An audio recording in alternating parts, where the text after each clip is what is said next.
It's 14 minutes past 9 now. Good morning if you've just joined us. As you know, it's been a week of record-breaking temperatures on the continent. In France, for example, they broke their record yesterday, but we are expected to get our fair share of heat and sunshine in the United Kingdom this weekend as well.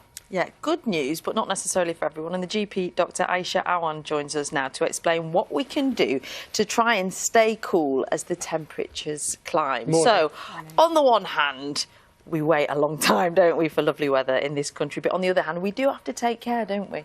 We do. And I mean, it's sensible things that you would do when you go on holiday, isn't it? Making sure that you're wearing your sun hats, your sun cream, and having water. But don't go crazy with the water. So a normal allowance for water is like 2 litres to 2.5 litres a day. So you might need a little bit more, but don't double that up to 5 litres or start having 4 litres, just a sensible amount. And make sure you stay out of the sun between sort of 11 and 2. And look after young children and the elderly in particular who don't have, their bodies don't respond as well to the heat. So they're a bit more vulnerable to things like heat stroke. Many people don't drink enough water anyway, do they? Yeah. You know, so even to drink your 2.5 litres might be a step up for what some people drink, but it's so important to be hydrated. Yep, and it's be guided by your thirst. I mean, if you've got young children as well, it's incredibly difficult to try and get them to keep their water intake up when they're playing in their paddling pool or having an amazing time with sand.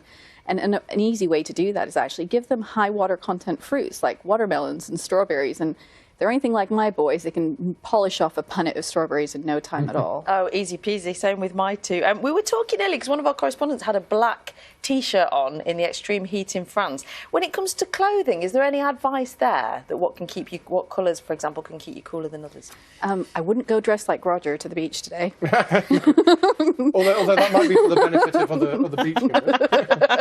beachgoers. Cotton is your friend. Yeah. Avoid anything with polyester in it, especially overnight. So a lot of pajama suits, even for children, will contain things like polyester that'll just heat them up. So loose clothing, wear a hat. Don't be tempted to wear dark colors if you are out in the middle of the day. Seek shade. In the evenings as well, it's really important to make sure that children are dressed appropriately. So it's okay to let them sleep in their underwear or nappies if it's really warm. You can see why people get confused there, because there's sometimes advice as well about vitamin D deficiency and the need to get out in the heat and let your kids get out in the heat as well. So striking that balance can be a little bit confusing. Sure. So, I mean, you can still make vitamin D when the sun is out in cooler parts of the day. I would recommend that, you know, you definitely spend time outside in the sun, especially when we have it so limited in places like Manchester in particular, in the north of England. Get out and get your shot of vitamin D and enjoy it. But be sensible, so avoid between 11 and 2, especially with young children.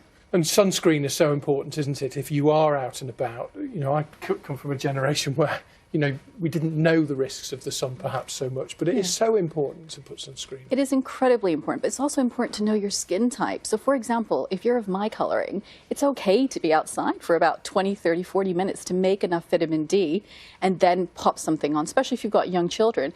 If you're a darker colour than me, sort of, say, Stormzy's colour, you could probably be outside for an hour to an hour 20 to make adequate amounts of vitamin D.